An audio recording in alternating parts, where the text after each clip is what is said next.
Soy Raúl Gómez Franco y le doy las gracias a todas las personas que en estos momentos nos están siguiendo a través de Diario TV. Nos hallamos en las instalaciones del Diario de Ciudad Juárez.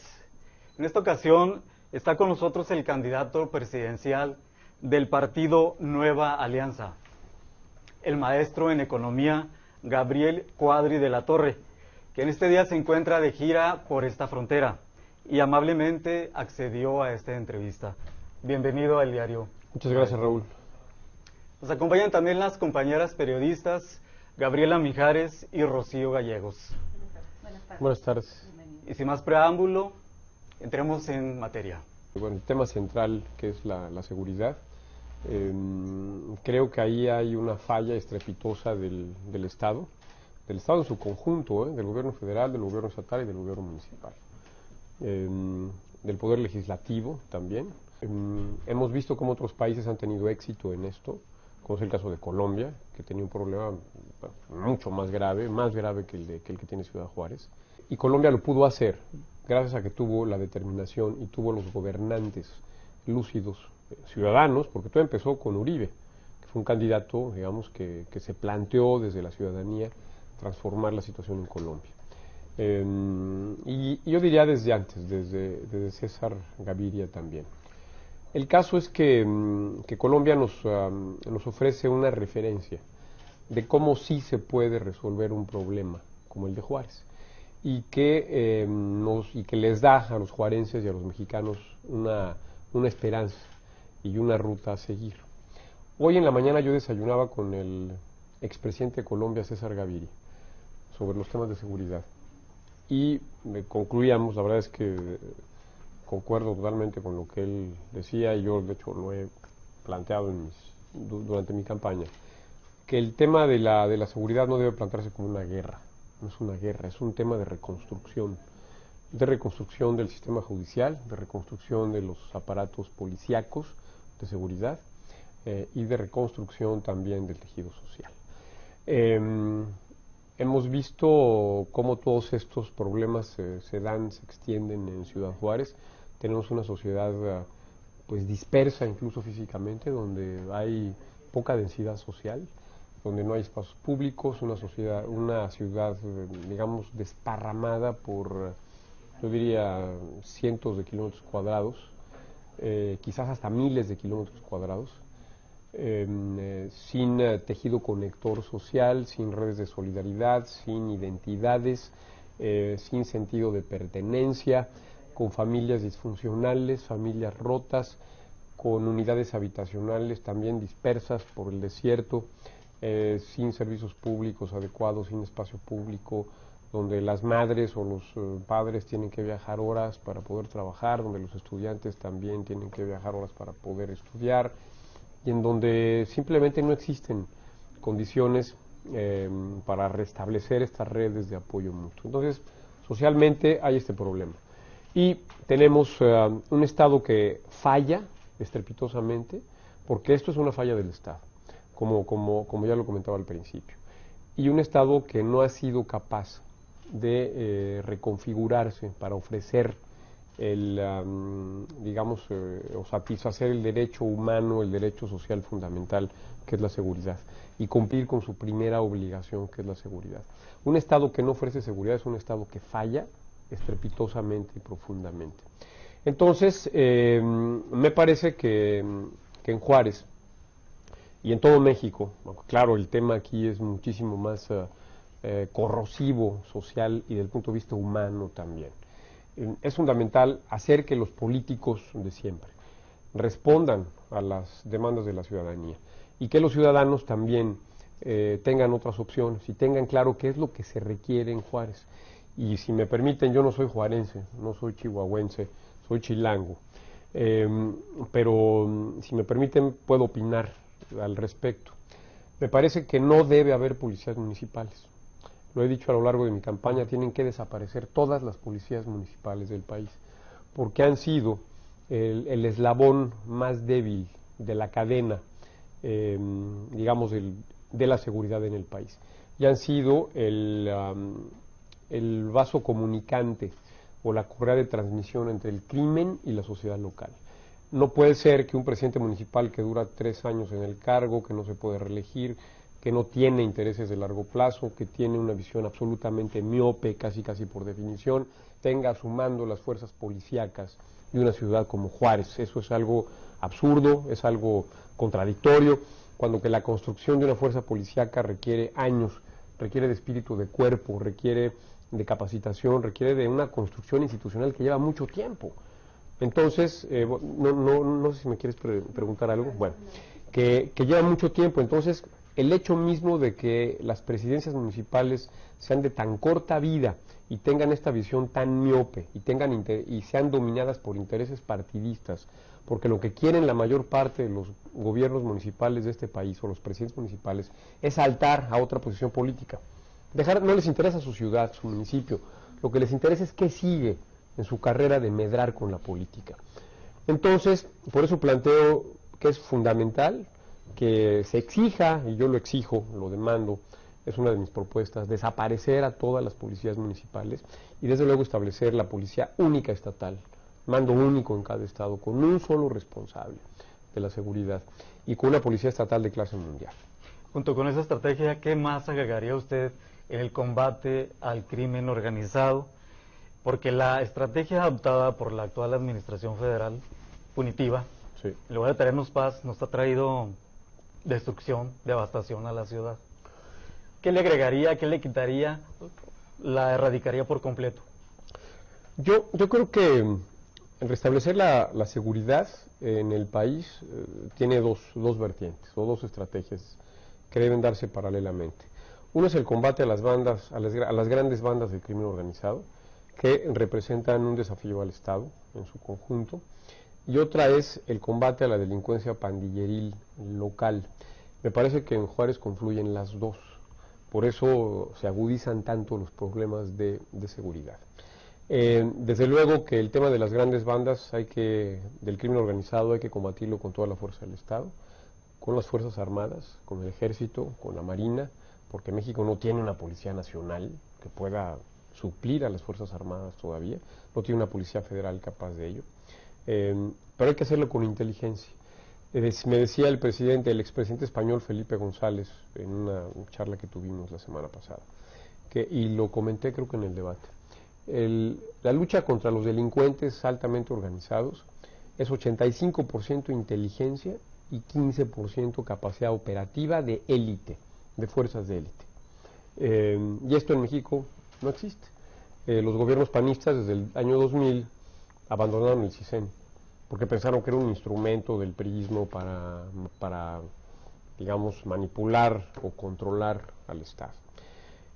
Y prácticamente nos quedamos sin inteligencia. También se abandonaron, se dejaron de lado las capacidades de inteligencia de las Fuerzas Armadas.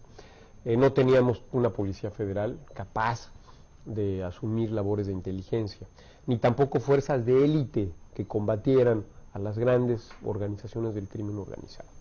Entonces yo creo que aquí, en esta estrategia contra el crimen organizado, es policías de élite, una policía federal de clase mundial, con fuerzas de élite, realmente como los mejores del mundo, como las fuerzas de élite de Israel, o de Francia, o de Alemania, o de Colombia para tal efecto.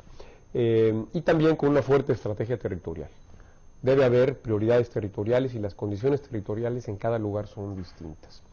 E impedir que el crimen organizado vaya tejiendo este tejido conector o esta red de conectividad clandestina en las ciudades y en el territorio, lo que le hace apoderarse del territorio. Y combatirlo en forma digamos, decisiva, insisto, mientras no tengamos estas capacidades con las Fuerzas Armadas. Sí. Pero ¿cómo armarlo? O sea, ¿cómo plantear esto? O sea, en el planteamiento se oye muy bien, se escucha muy bien, queremos una policía única, buscar el replanteamiento. ¿Cómo lo haría, Cuadri? Hay que obligar a los políticos. Perdón, pero no conozco en detalle la vida ciudadana y política de Juárez, pero no sé si exista el clamor popular en Juárez por desaparecer a la policía municipal. Aquí ha habido varias propuestas en relación tener el mando único estatal. No sé si... ¿Qué es lo que pasa? Yo les devolveré la pregunta, ¿por qué no ha ocurrido eso en Juárez, ¿no? Se ha planteado en varias ocasiones. Limpiar la policía municipal, establecer un mando único estatal, De hecho, ya estuvieron aquí el ejército durante unos 2 años. Estuvo miles y miles de elementos de la Policía Federal y sin embargo las cosas no y de se hecho han hecho. hay iniciativas enfocadas a tener una policía única, tener una sola policía a nivel federal y a nivel estatal. Pero no Yo por eso me pregunto, ¿cómo lo haría Quadri? Porque ahorita tanto el gobierno federal como el gobierno estatal han tenido iniciativas de ese tipo que no han podido avanzar. O sea, si usted lo plantea, ¿qué estrategia está considerando para poder tener esa policía única en el país con mandos estatales? Mira, como presidente de la República no puedes asumirte como burócrata, ¿no? Decir, esta es una buena idea y la voy a proponer y vamos a firmar este acuerdo para que haya policías estatales con mando único, etcétera, etcétera. Me parece que en el tema de seguridad, el presidente de la República, bueno, y en varios temas que tienen que ver con las reformas estructurales, el presidente tiene que asumirse como líder, como un líder de opinión pública, sobre todo en una situación tan crítica como la que vive el país. Insisto, no puede darse una perspectiva burocrática en la presidencia de la República. El presidente tiene que comprometerse y personalmente persuadir, convencer, armar una coalición de ciudadanos, de opinión pública, encabezar a los ciudadanos para forzar al establishment político, a los políticos de siempre, a hacer los cambios que se necesitan. Ok, ¿qué se requiere en Chihuahua para desaparecer a las policías municipales e integrarlas a todas en un mando único? ¿Qué se necesita? Una ley, que haya una nueva ley estatal, cambiar la Constitución del Estado. No conozco a detalle la Constitución del Estado de Chihuahua, pero si hay que hacerlo, hay que cambiarlo. Entonces, el presidente de la República tendría que venir a Chihuahua, a Juárez, estar aquí, encabezar reuniones públicas con la ciudadanía, con la gente, para convencerlos del imperativo que es esto, y enfrentar incluso al gobernador del Estado, confrontar incluso al presidente municipal, pero así, de cara, frente a la ciudadanía, hacerle ver a la gente que ese señor, y no hablo del presidente en funciones en particular, que este señor, por sus propios intereses políticos, no permite o no quiere soltar el mando de su policía municipal, demostrarle a la gente que esa es la fuente de corrupción de las fuerzas policíacas. En fin, armar esta coalición desde luego con los partidos políticos afines, con políticos afines, con parlamentarios afines, para poder, digamos, tejer esta masa crítica de opinión que vaya forzando los cambios que el país necesita. Sin ese liderazgo no se puede. Si no hay liderazgo a nivel de Ciudad Juárez, si no hay liderazgo a nivel estatal, y si no hay un liderazgo a nivel federal, sinceramente el país está a la deriva, y en realidad es lo que yo siento, que el país está a la deriva. Oiga, en este contexto del combate al narcotráfico, hay diversas voces que han pugnado por despenalizar algunas drogas. Consideran que esto sería una forma de combatir el narcotráfico. ¿Cuál es su postura? ¿Qué opinión tiene en relación a esto? Mira, ya lo he dicho en mi campaña, creo que la posición prohibicionista de las drogas es un fracaso. Tiene 50 años y cada vez hay más consumo de drogas, cada vez hay más violencia, cada vez hay más muertos. Creo que cualquier ser racional, si analiza lo que está ocurriendo, puede concluir que esto no funciona, que esto es irracional, que es absurdo. Yo creo que el tema de la drogadicción debe ser tratado como un tema de salud pública, como un tema de prevención de adicciones, y que debemos de quitarle a los delincuentes la enorme renta que significa los beneficios o las utilidades del negocio de las drogas, y que es fundamental estudiar un esquema de regulación de las drogas. ¿Por qué? Porque al regularlas estamos sacando esas redes de clandestinidad, estamos disolviendo, destruyendo esas redes clandestinas de narcotráfico, de mayoreo, de menudeo, de distribución, que es desde donde realmente se está tejiendo la delincuencia. Entonces, yo estoy a favor de que se estudie seriamente un mecanismo para regular la comercialización y el consumo de drogas, especialmente, yo diría, empezando por la marihuana. Y esto no es una ocurrencia mía. Los expresidentes de Colombia, de Brasil, el expresidente Zedillo de México, una gran cantidad de académicos, de investigadores, de intelectuales exigen esto. Y otra vez es el tema del liderazgo. No es posible yo creo que el presidente de México debe de reunirse con el presidente de Colombia, con el presidente de Guatemala, porque Guatemala tiene un problema tan grave como el de Ciudad Juárez, por la misma razón, con los otros presidentes centroamericanos. Armar un foro, una coalición, una iniciativa, estudiar el tema seriamente, forzar a que Estados Unidos lo debata, porque del otro lado está la gran hipocresía también. Claro. Pero nosotros somos presas de la hipocresía de los norteamericanos. Entonces, forcemos ese debate.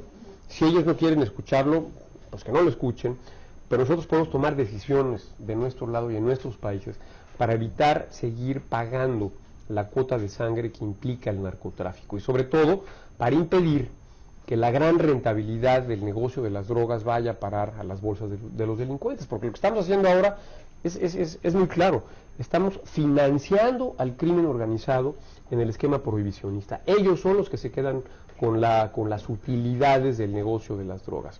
Pongo el tema del tabaco. El tabaco no está prohibido. El tabaco se vende, digamos, excepto a menores de edad.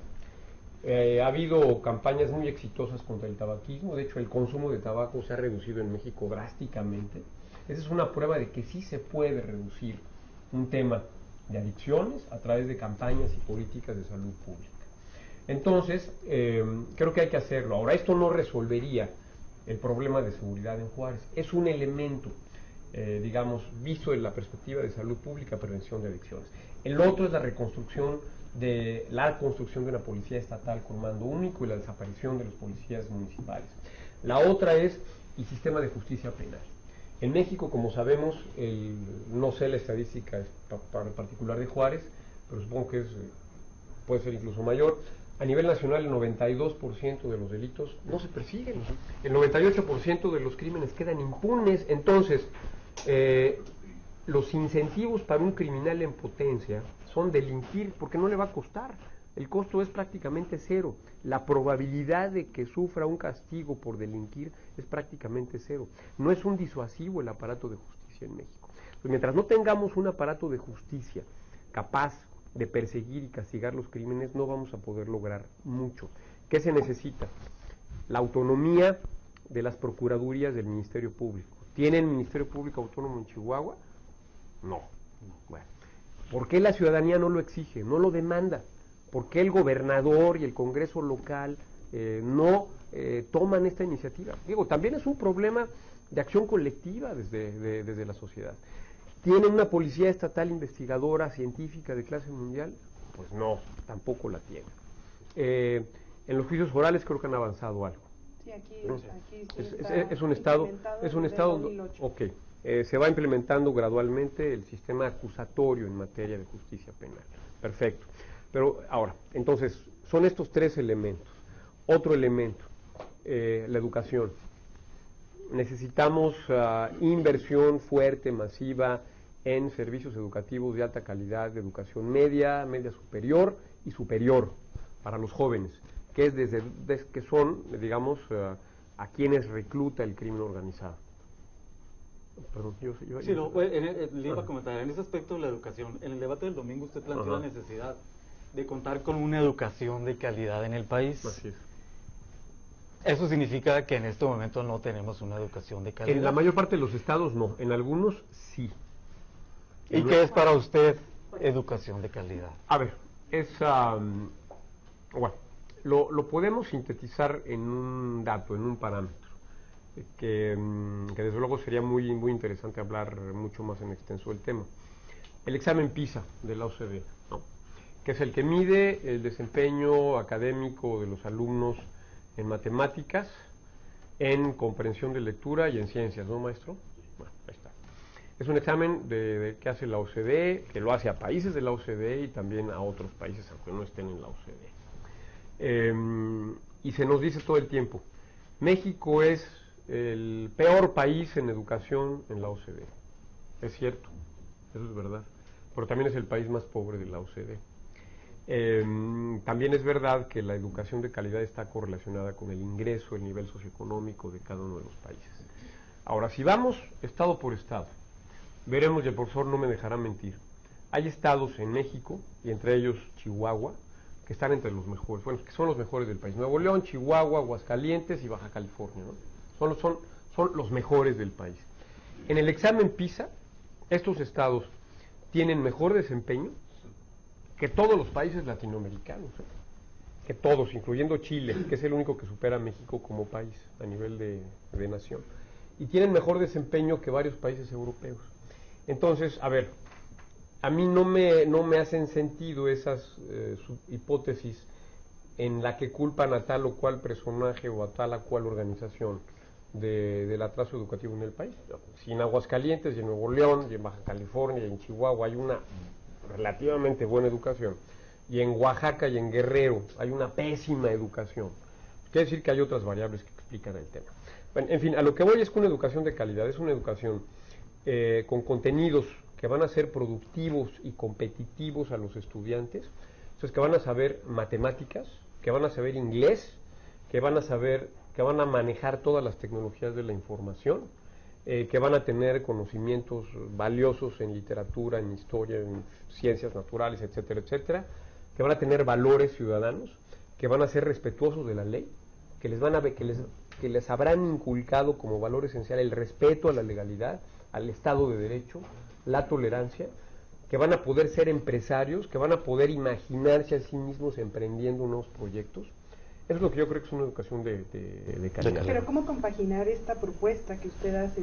Porque finalmente ahorita usted menciona, ¿no? Hay estados con índices superiores a los de algunos otros países, ¿no? De Sudamérica, Europa. Pero finalmente en la percepción que tenemos como ciudadanos es cómo compaginar esa calidad con un sindicato de maestros, o sea que finalmente está muy ligado al partido que usted representa, que está muy ligado a una figura como es el Bester Gordillo, que finalmente representa o está considerado con una imagen de corrupción en el país. Entonces, ¿cómo compaginarla y cómo empezar a trabajar a partir de eso y con esa imagen ciudadana que se extiende en muchas partes del país? Mira, el tema de la corrupción, si quieres lo tratamos enseguida.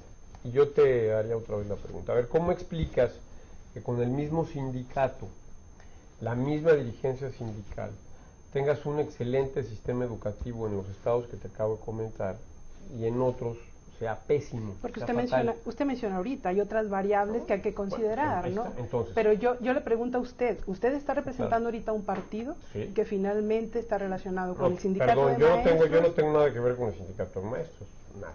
Pero el partido está relacionado yo con el sindicato de maestros. Perdón, pero yo no represento los sindicatos de maestros. ¿A quién representa Cuadri? Represento a mí, a Nueva Alianza y a una visión liberal y sustentable del país, por lo cual estoy compitiendo por la presidencia de la República. Es lo único que represento. Y las figuras del sindicato no tienen absolutamente nada que ver con mi campaña. Pero finalmente hay una relación en la percepción ciudadana de PANAL, sindicato, es una percepción equivocada. El domingo usted planteó precisamente en el debate que habría que terminar con varios monopolios que existen en el país, mencionó a Pemex, mencionó a la CFE. ¿Por qué no terminar con el monopolio de poder que representa el Bester Gordillo y su sindicato? Cuando los maestros quieran cambiar de liderazgo, lo pueden hacer.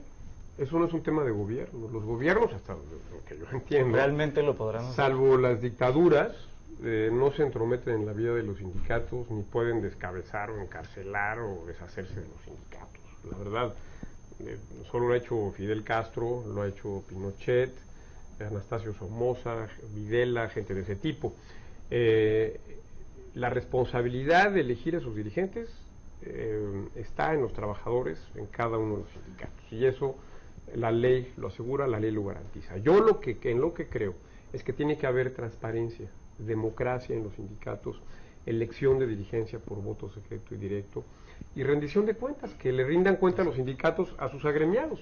Si los agremiados pagan cuotas voluntariamente, porque ahora jurisprudencialmente pertenecer o no a un sindicato es algo voluntario. De hecho, incluso en la educación hay varios sindicatos en el país. Hay varios, que por ejemplo en Veracruz hay 17 sindicatos distintos, ¿no? Por ejemplo. Ese es un tema entre agremiados y dirigencia sindical, que les rindan cuentas a ellos, que pagan sus cuotas. Ahora, si los sindicatos utilizan recursos públicos a través de convenios, pues por supuesto que tiene que aplicarse todo el rigor de escrutinio sobre los recursos públicos, como en cualquier otro gasto de gobierno, ¿no? Aparte de eso, yo lo que puedo decir es que los sindicatos en el siglo XXI en México necesitan convertirse en una fuerza de competitividad y una fuerza para mejorar la calidad de los servicios públicos, refiriéndome a los servidores públicos.